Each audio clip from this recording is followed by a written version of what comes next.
In the name of God, the most gracious, the most merciful, peace be upon you all. Welcome to another session from the desk of Ghamidi. We are discussing with Ghamidi Sahab the 23 questions that are generally raised regarding his religious thought. After carrying out detailed discussions in 2, 10 and 7 episodes on beard, pardar and nature respectively, we have now arrived at the subject of interest, and with reference to interest, the objections raised concerning the thoughts of Ghamidi Sahab will now be presented before him. This is the 20th session of this series. Peace be upon you, Ghamidi Sahab. Thank you very much for your time. And peace be upon you. Ghamidi Sahab, we spoke in detail beginning from the topic of beard and the series of objections. The 23 questions that are raised concerning your religious thought are being presented to you one by one.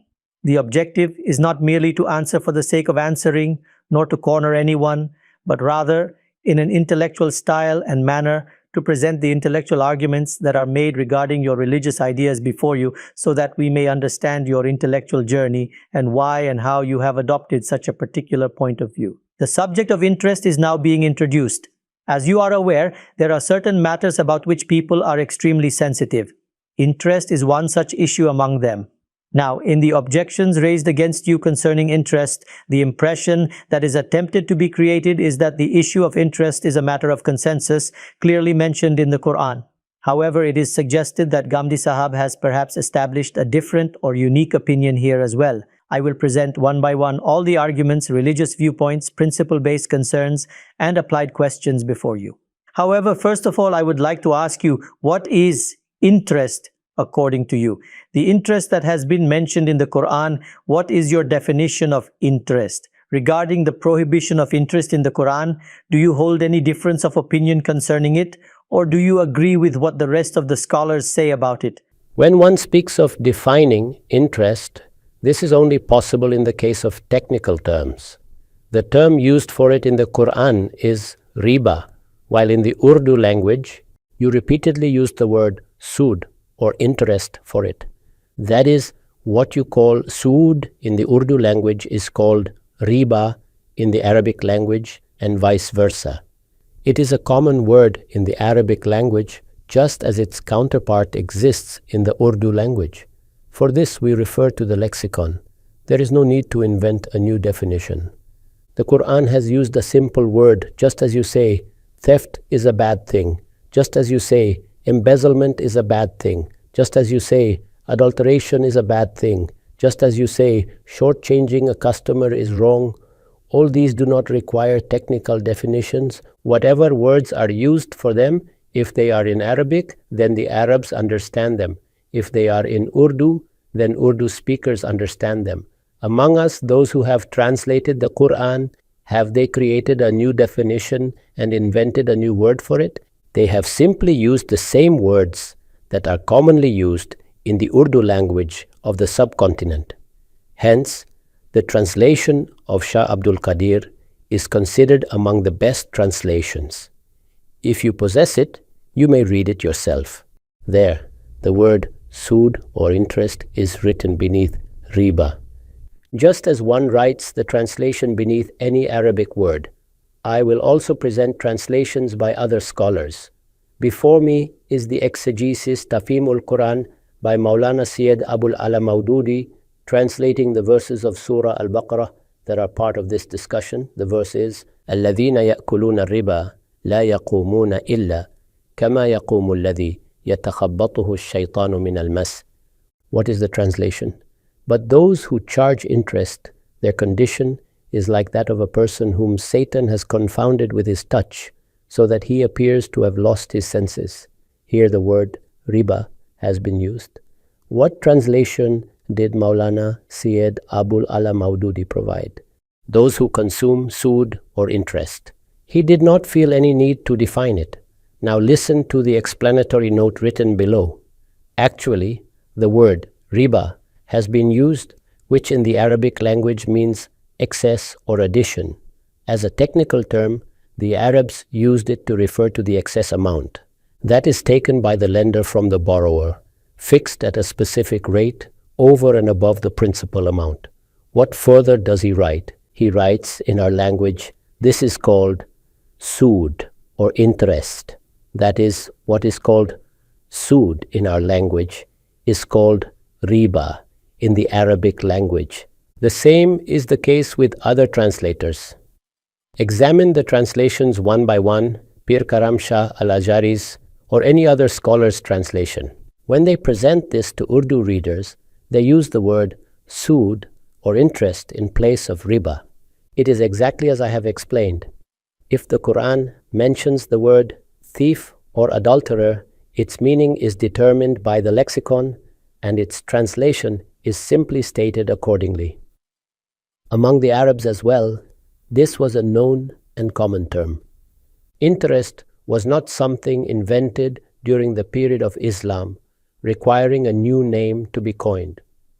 Whether considered a word or a technical term, it existed beforehand, with an obvious, well-known, and fixed meaning, and it was used accordingly. Now observe among us what is the word sood or interest used for.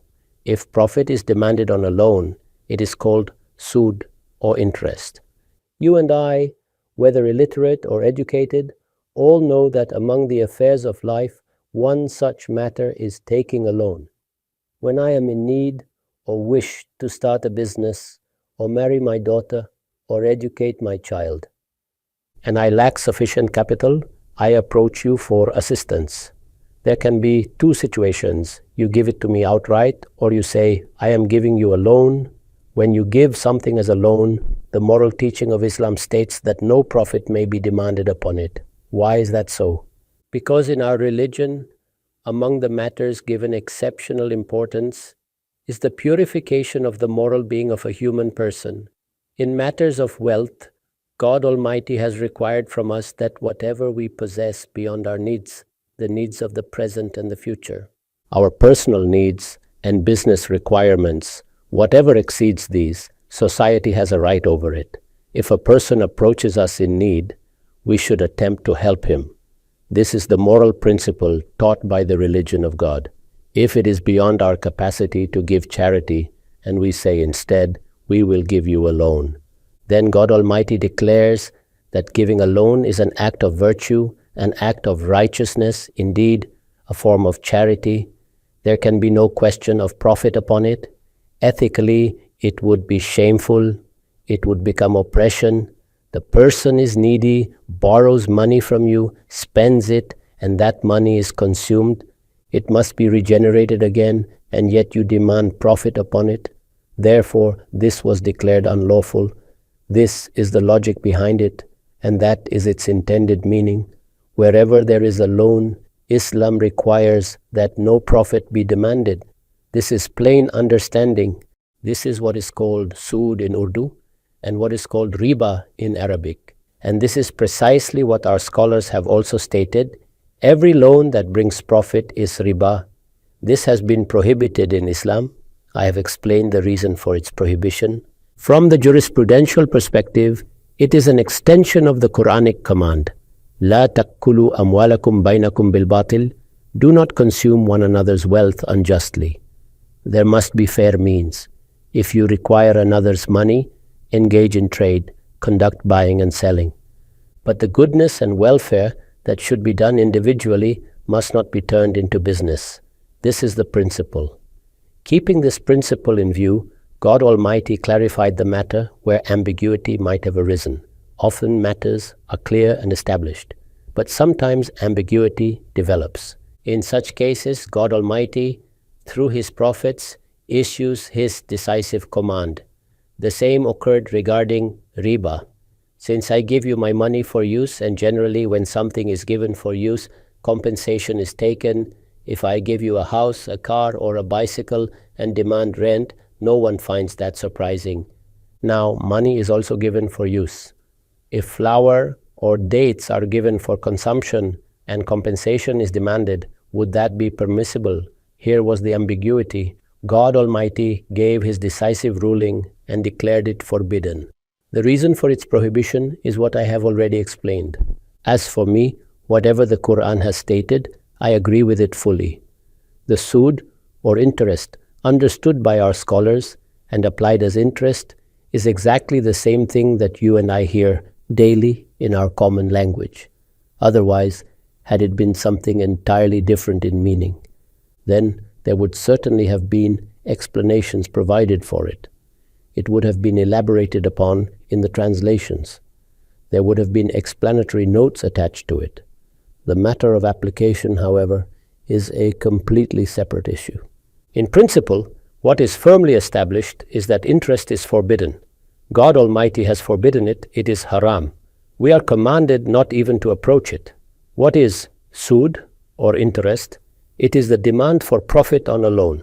This is my stated opinion, and I have absolutely no reservations about it. Right, Ghamidi Sahab, let us proceed further. This principled position, God willing, you have articulated with great clarity. What is interest? It is a concept well known among us. You have cited the scholars and how they themselves have defined interest, sood in Urdu, riba in Arabic, and that it is forbidden in the case of a loan. Let me ask you something. You have spoken at various places and people frequently pose questions to you. While explaining sood, you say some things are consumable and some are non-consumable, and that interest relates to the consumable. Up to this point, your position appears the same as that of the scholars, that it is profit taken on a loan. However, this division into consumable and non-consumable, is that an addition introduced by you? Why should I introduce anything new? You tell me, what do you call sood or interest? You rent houses, you hire cars, you travel by airplane and pay a fare, you travel by train and pay a fare. Every day you use things taken on hire. Have you ever said that you are paying interest? No. And has anyone ever said that those receiving payment are charging interest? No. Why do you not say so? Because these are things given for use. People have been told to distinguish between a loan and rent for use. Often confusion arises in this matter. In my book Maqamat, I begin the discussion precisely from this point. What was it that required God Almighty to issue a decisive ruling? Was it necessary to declare that lying is haram, or that cheating is haram, or that embezzlement is haram? No such separate ruling was needed. Then why was a ruling required in the case of interest? Because here ambiguity arises in practical affairs. Since it has been declared haram by God Almighty, the Lord of the worlds, it becomes necessary to clarify the distinguishing factor. When I take something for use and pay rent for it, this is a common occurrence. We change houses and pay rent. We hire cars while traveling and pay charges. We frequently rent various items and compensate their owners. There too, I possessed something. It was my property. I gave it for your use and I charged rent. That does not surprise you. However, the moment you take 10 rupees from me, the moment you take something which perishes upon use, which loses its very existence, you immediately begin to question, why is profit being demanded upon it? Interest is precisely this, demanding profit on a loan. A loan is entirely different from renting commodities and charging for their use. Similarly, in buying and selling, you bring something from the market and then sell it, taking profit upon it. But that is not a loan. It is a transaction of sale and purchase. It is a commercial exchange. Likewise, you own something and rent it out, a house, a vehicle, a bicycle. Taking or giving rent for usable items is a normal and established part of our civil life and culture. Is there any objection raised there? What do you call all these dealings? When you rent a house, do you say that you have given the house on loan? When we speak of a loan, it means that you have given a perishable item for use. That item is not returned in its original form. You always receive compensation instead. You say, you have used it, now return its equivalent, and in addition, give something extra. Thus, the matter of loan and the matter of hire and rent, the matter of loan and that of sale and purchase must be understood separately. If I sell something to you and take profit, or if I rent something to you and take rent hourly or monthly, or if I give you cash and then demand profit upon it, what is the difference among these? To clarify this difference, I have explained that interest relates specifically to loans, and a loan concerns those items that are perishable. For items given merely for use, neither is the word loan used nor is the compensation termed interest. The word used there is rent. Why are separate terms used? Because they represent different categories. They possess different capacities. How can they be mixed together? Profit in sale and purchase is certainly permissible. Rent taken for usable property is completely permissible.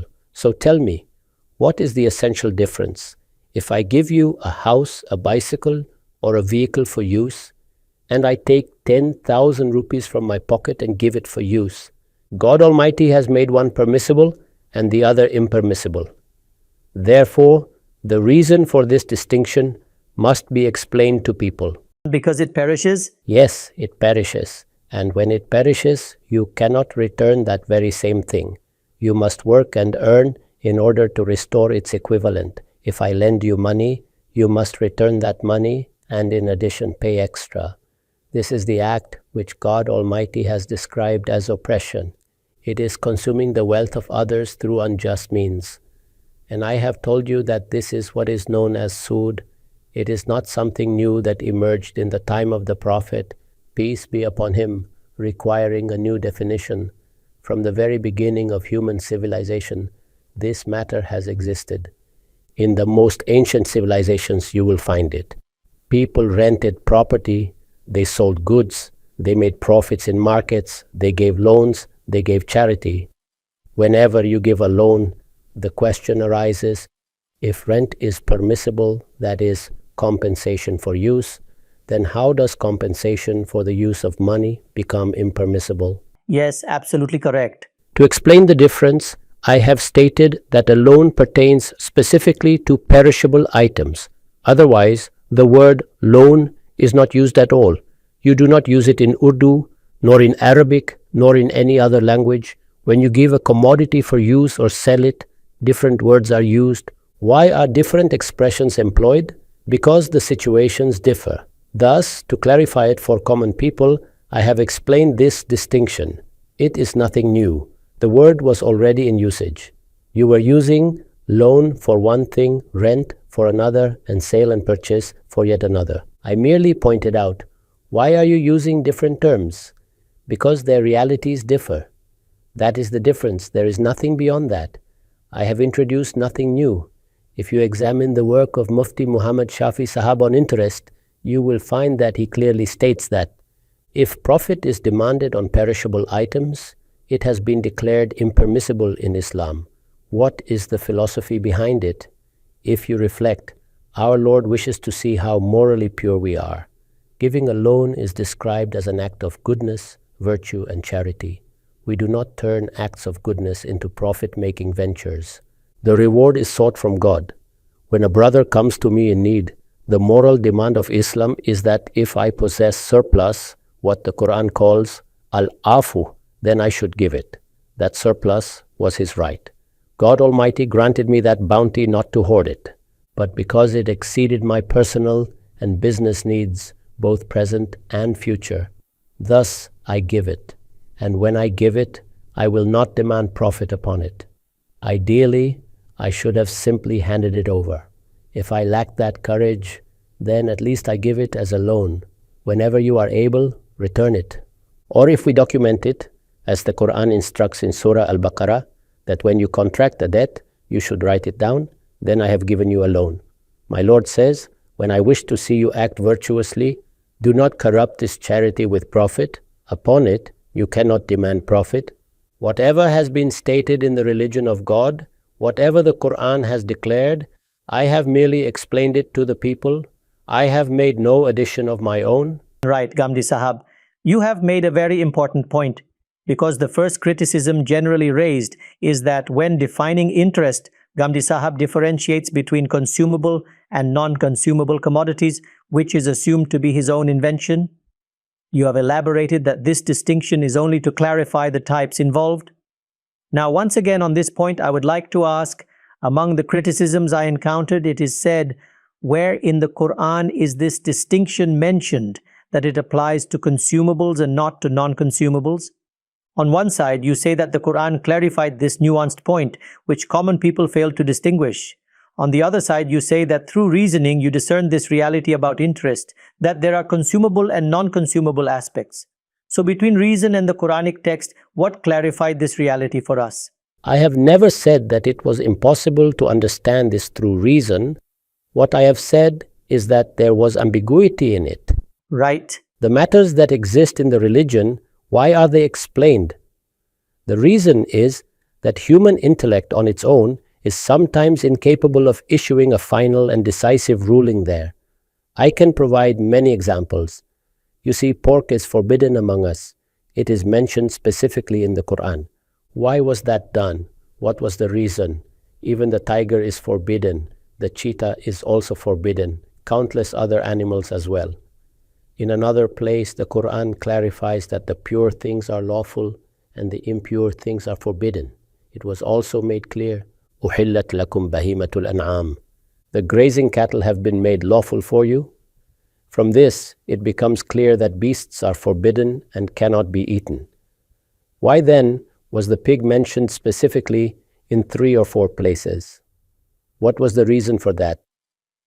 The reason was the same ambiguity. How did that ambiguity arise? Beasts are forbidden, and the grazing animals, those referred to by the Quran as Bahimatul Anam, that is, animals that feed on grass, 4-footed cattle, their flesh is entirely permissible. However, beasts such as tigers and leopards are forbidden. This was the fundamental principle. On the one hand were the pure things in general, and on the other, the impure things in general. The Quran stated the principle of permissibility and prohibition. Now, when we examined this particular animal, we found that it is unique. Although it belongs to the broader species of cattle, it possesses canine teeth and consumes flesh as well. So what happened? Its biological classification pointed one way, while its habits suggested something else. As a result, ambiguity arose. Is it to be classified among beasts or among grazing cattle? Regarding such ambiguity, God Almighty issued the decisive ruling, and it was declared forbidden. It was to be treated as a beast. In the same way that clarification occurred there, clarification occurred here as well. Buying and selling existed. People earned profit through trade. Similarly, people rented items and earned profit from them. All of this existed. Then God Almighty said, "It is forbidden to take profit on a loan." Even though the matter was not new, ambiguity existed within it. Even today, people argue about it. Consider this. If something were as clear as theft being forbidden, would anyone attempt to establish an institution for theft or a school for embezzlement? Would anyone publicly write, "Here we train people in embezzlement"? No. Would anyone permit it? No, certainly not. Because the matter there is absolutely clear. But tomorrow, if you establish an institution based upon interest-based business, why does such a thing become possible? Because it did not become a universally internalized truth. Ambiguity remained. Is ambiguity absent in other matters of the world? The Prophet, peace be upon him, said, "Al-halal is clear and al-haram is clear, and between them are matters that are ambiguous." This is a foundational principle. If something was ambiguous and God Almighty has declared His ruling upon it, then it is no longer ambiguous. The matter becomes clarified. If a prophet of God declares something, it too ceases to be ambiguous. But matters that have not been decisively clarified remain subjects of discussion. Even today, jurists debate about numerous animals. Are they lawful or unlawful? Why does such debate exist? Because ambiguity appears there. There are animals about which there is no doubt they are beasts. Immediately, the ruling is given that they are forbidden. There are animals that cannot even be classified as grazing cattle, yet they are not clearly beasts either. What is this condition called? This is known as ishtibah, ambiguity. That is, a matter carries the possibility of belonging to two categories. From one angle, it appears to be a beast, from another, a grazing animal. When God Almighty has stated the principle that all grazing animals are lawful and their flesh may be eaten, and all beasts are forbidden and belong among the impure, then in cases of ambiguity, a judgment must be formed. Ordinarily, that is done by a jurist or a qualified interpreter. But in a case where significant ambiguity existed, God Himself issued the verdict. The flesh of the pig is forbidden. Exactly upon this same principle, the matter of interest was clarified. Even if a person might become confused, the command of God Almighty remains decisive. Consider this. Did interest originate only with Islam? It has always existed in the world. The Quran, while listing the charges against the children of Israel, stated that they consumed interest. The word used was riba. This shows that it was already a common word in the Arabic language. The Arabs understood it fully. Among us as well, when we translated it, we simply wrote sood. We wrote biaj. These are translations of that word. And why did we do so? For the same reason that Maulana Sayyid Abul Maududi wrote it so, because when we speak the word sood, we understand what it means. It is the same thing that in Arabic is called riba. If you keep this in mind, then you will see that I have merely explained what the Quran has declared forbidden. Just as among us, many discussions were taking place about why the pig was forbidden, and people offered many speculations, I clarified that the reason is this: God has forbidden beasts and permitted grazing animals, and the ambiguity in this case was resolved by Him. When I clarified that matter, it was considered a service. Here, I am performing the same service, clarifying what is called sood. Is rent called sood? Is profit in sale and purchase called sood? If you observe, some people create debates by delving into etymologies. They say the word riba comes from such and such root, and that exploitation or oppression is the real meaning of it. This is not the correct method of language. Words evolve through usage. When they are established in a language, their meaning is determined by how they are used in society. The word riba in Arabic is exactly what we refer to as sood in Urdu. Right, Ghamidi Sahab, you have explained in considerable detail. With that, the doubt that had arisen that you introduced changes or new conceptual additions while explaining sood has been clarified. Let us proceed further. Before moving ahead, I would like to summarize. From what we have discussed so far, the Quran has clearly defined the boundaries regarding sood. This practice is forbidden. There is no allowance within it, as you have clearly explained. Within the intellectual tradition of the Muslim community, the concept of sood and the decree of God Almighty declaring it forbidden has been interpreted and propagated. There are no differences that sood is forbidden. There is only the matter of riba al-fadl, where I hold a different opinion, but that does not concern the common person. That discussion pertains to certain rulings found in juristic texts. If necessary, we may discuss that separately. I can explain what errors occurred in understanding those narrations, what mistakes were made in transmitting or interpreting them. A separate category of monetary interest was constructed later. But the riba mentioned in the Quran has always been understood consistently. Pick up the earliest translations of the Quran, or even contemporary ones. You will find it translated as suud. When you speak the word suud in Urdu, does any confusion arise? If you tell a common person that someone takes interest, he understands what you mean. When clarifying a concept, examples and comparisons are given. That is part of explanation. But this is not a newly coined term or an invented interpretation. From ancient times, every language has had a word for it. The moment those words are spoken, people understand their meaning. In Urdu, there is no ambiguity about it. Right, Ghamidi Sahab. Now we move forward. Up to this point, the matters are clear. With reference to interest, the fundamental issues and objections that are raised in your speeches and writings are that when asked globally, it is said that Ghamidi Sahab declares the giving of interest permissible, whereas the Prophet of God, peace be upon him, declared punishment for the one who takes it, the one who gives it, the one who records it, and all those associated with it. Let us proceed step by step. The first question is, in your book, in the chapter on this issue, you wrote that those who declare the payment of interest forbidden do not possess a clear argument from the Quran and Hadith for that claim. Then you yourself narrate a Hadith and state that it was misunderstood and that there exists a misinterpreted narration. First, I have stated that interest has been declared forbidden in the Quran. Before anything else, we must look to the Book of God regarding what has been declared forbidden. That is what we have understood.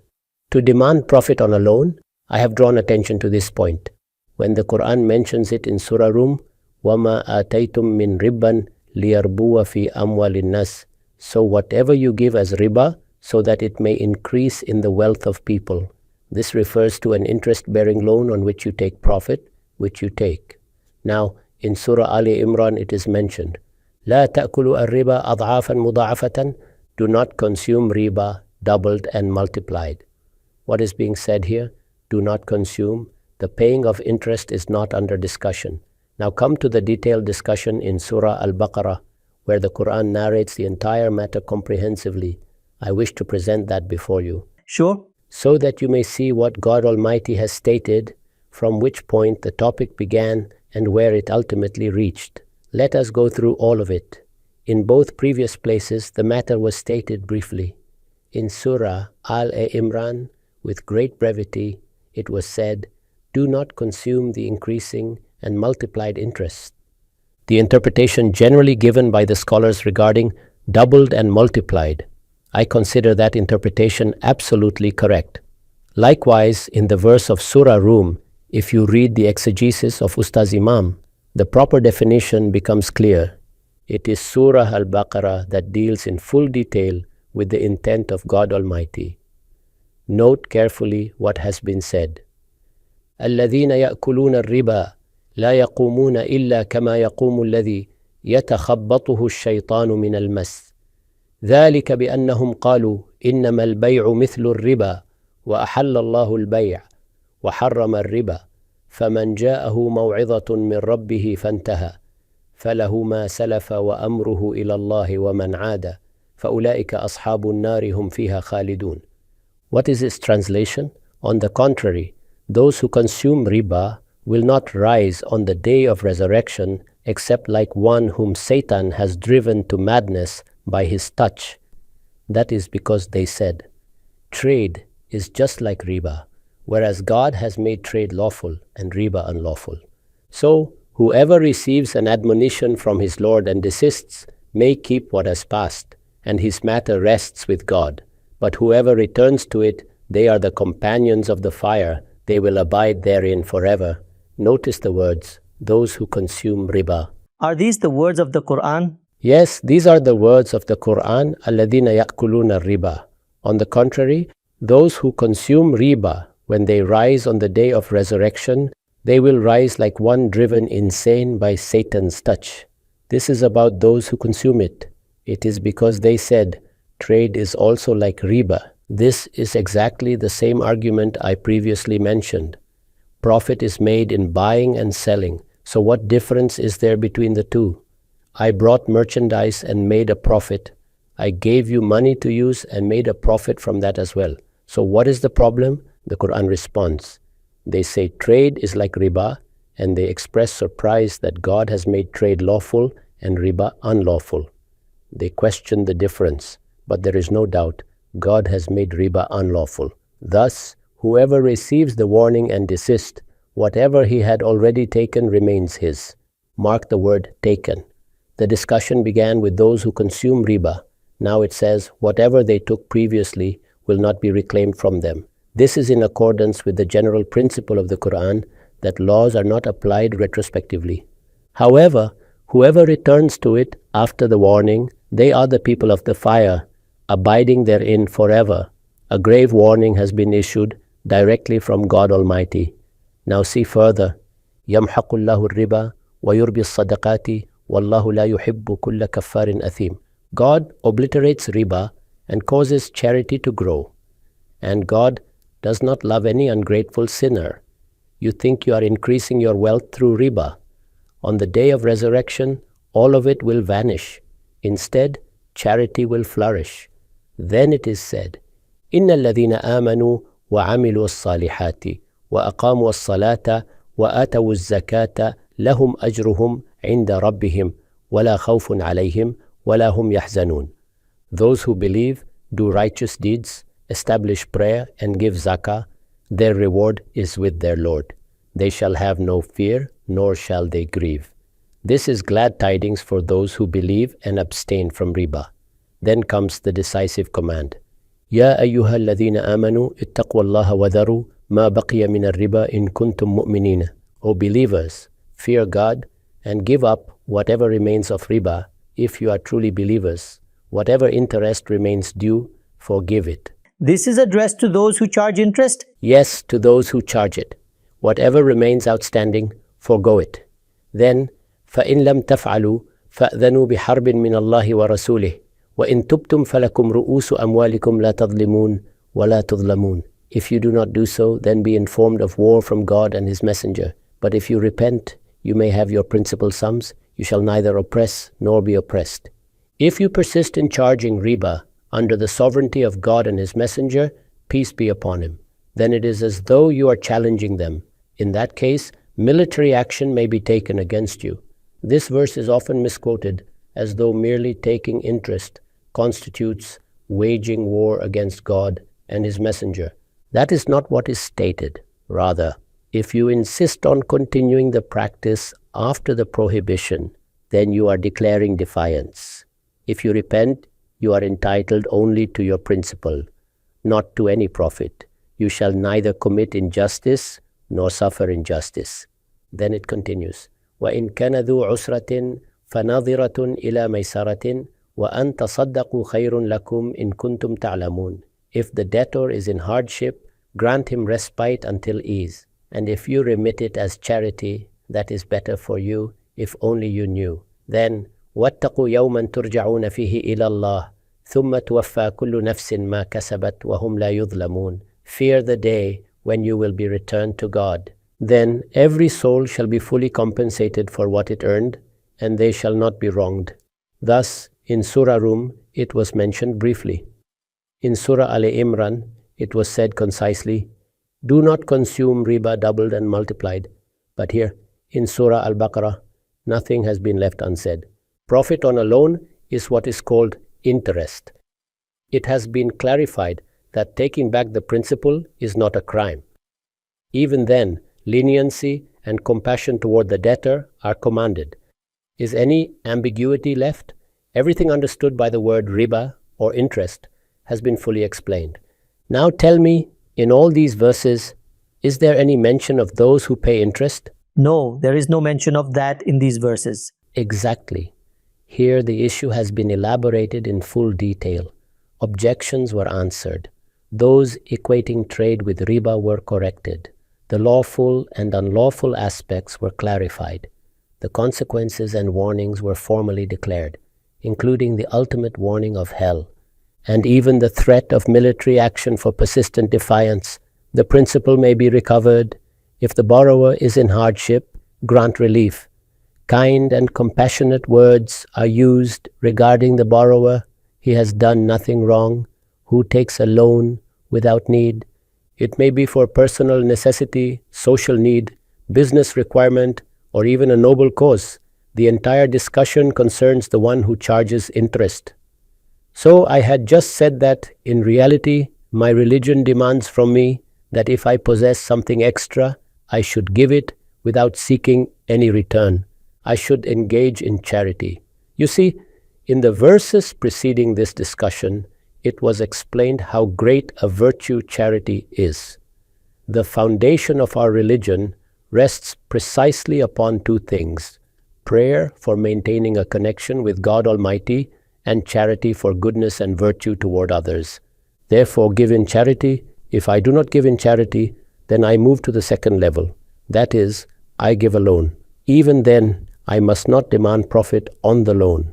The Quran has clarified this point. Now the question arises, if paying interest or taking a loan from someone were itself wrong, then the Quran would have said that in the future you must not take loans from people. that no one should go for it. Tell me a single word that has been spoken regarding such people. First and foremost, when something is stated in our religion, we refer to the Book of God. When a matter comes under discussion in the Book of God, it must be kept in view, and only on that basis should we move toward the narrations. It is absolutely necessary to correct this arrangement. Both opposite approaches are wrong, either to keep the Quran in view and ignore narrations, or to keep a narration as the primary reference and confound all distinctions. Likewise, it is wrong to keep a narration in view and then impose it upon the Quran. What should be done instead? If a matter has come under discussion in the Quran, then refer first to the Book of God. Tell me, if charging interest and paying interest were equal crimes of the same degree, why has the Quran not said anything about the latter? Why was military action not declared against them? Yes, why was military action against them not mentioned? Why were they not told that they too would go to hell? And that Satan has touched and maddened you. Why was this not said about them? What is the reason? If you read with concentration, and I invite all who wish to understand the Book of God, open this passage. It is in Surah Al-Baqarah, near its end. Read it and tell me, is there even the slightest hint of such a thing? There is a difference between explicitly stating something and merely hinting at it. Is there even a slight indication? Those who were dealing in interest, were they celestial beings conducting business in the skies? People used to go to them to borrow money. The borrowers had become Muslims. God Almighty said all this to protect their rights. Then why was it not said that in the future you must not go and ask for such loans, and that if you pay interest to them, the same action will be taken against you as well, even if a harsher punishment were for one side and a lesser for the other? It is only because of you that their business flourishes. Exactly. Their business thrives because borrowers go to them. So show me a single sentence of warning, reproach, or even attention directed towards such borrowers. Why do we not decide matters of lawful and unlawful in the light of the Book of God? Now I will come to the narrations, but the first point I drew attention to is that the prohibition is stated prominently in the Book of God, and it is clearly explained why charging interest is forbidden. When I take interest, I commit excess against another person. God Almighty has declared it oppression.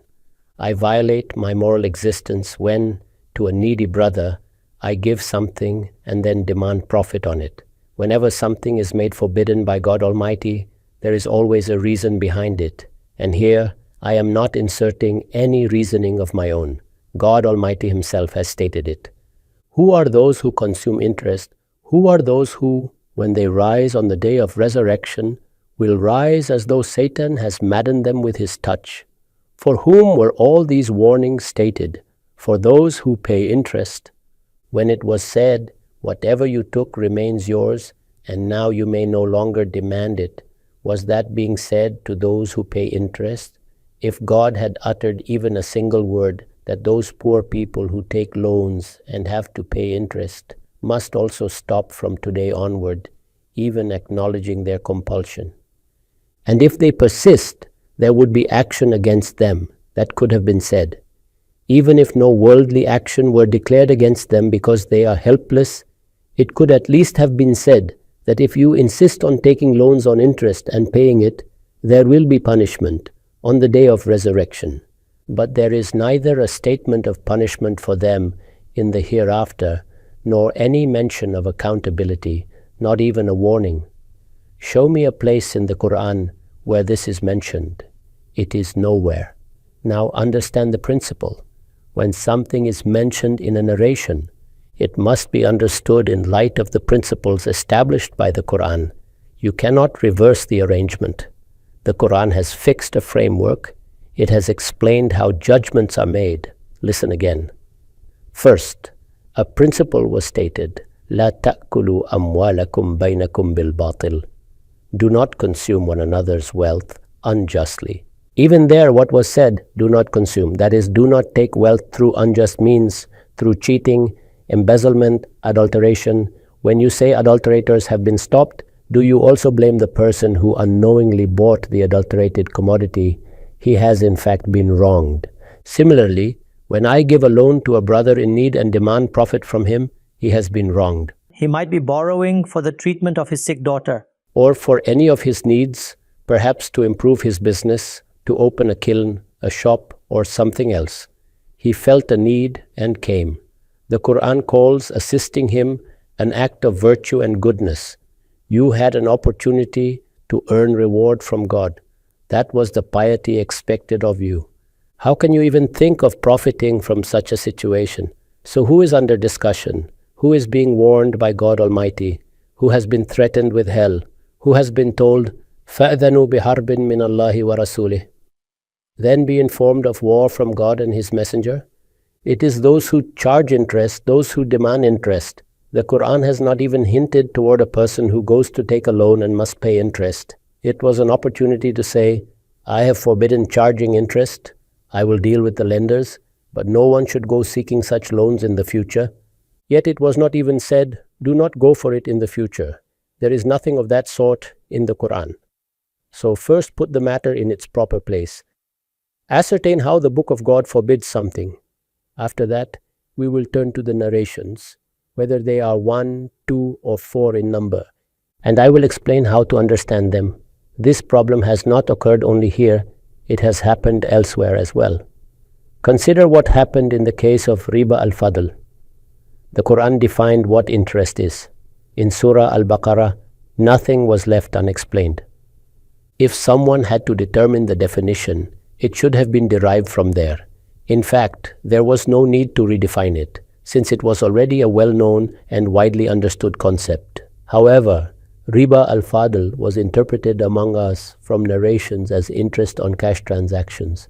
I have analyzed those narrations in my book and shown how narrators took a sentence from one narration and imposed it upon another, and from a second place took something and imposed it elsewhere, thereby mixing two entirely different ideas and creating confusion. As a result, their meaning is no longer understood clearly by anyone. Narrations must always be understood in the light of the Quran. We have had detailed discussions about what narrations actually are. The Messenger of God, peace be upon him, delivered this book and departed from the world. He established the sunnah, that practical way which we are to emulate. With these two, the religion reached completion. It was declared, Al-Yawma akmaltu lakum dinakum. Today, I have perfected your religion for you. After that, individuals who heard something from the Prophet, peace be upon him, began narrating it. We must examine the authenticity of each narration, its words, its subject, and most importantly, how it fits within the Quran. How does it further elucidate the foundation already laid by the Quran? How can we take a narration and impose it upon the Quran? How can we dare to claim that charging interest and paying interest are equal crimes, both deserving of hell, both deserving of the declaration of war from God and His Messenger? If that were so, show me where the Quran says it. Why did the Quran remain silent? Why did it not speak of it? Why did it not declare borrowers oppressed and warn them similarly? There is nothing of the sort. Now, proceed along with this principle to the narrations. Understand them in that light. Everything will become clear. But until the proper sequence of understanding religion is corrected, confusion will persist. Without putting matters in their proper place, without understanding their interrelated wisdom, and without comprehending the relationship between the Quran and Hadith, ideas will continue to be formed in this confused manner. We are reaching the end of our time today on a very interesting point. However, the matter within the Quran regarding those who pay interest has been clarified as decisively as the laws of mathematics. Now the question is, in this light, when we examine the narrations, particularly those in which the word mukil, meaning the one who pays interest, appears, what explanation do you offer? God willing, we shall discuss this with you in the next session. Thank you very much for your time. Thank you.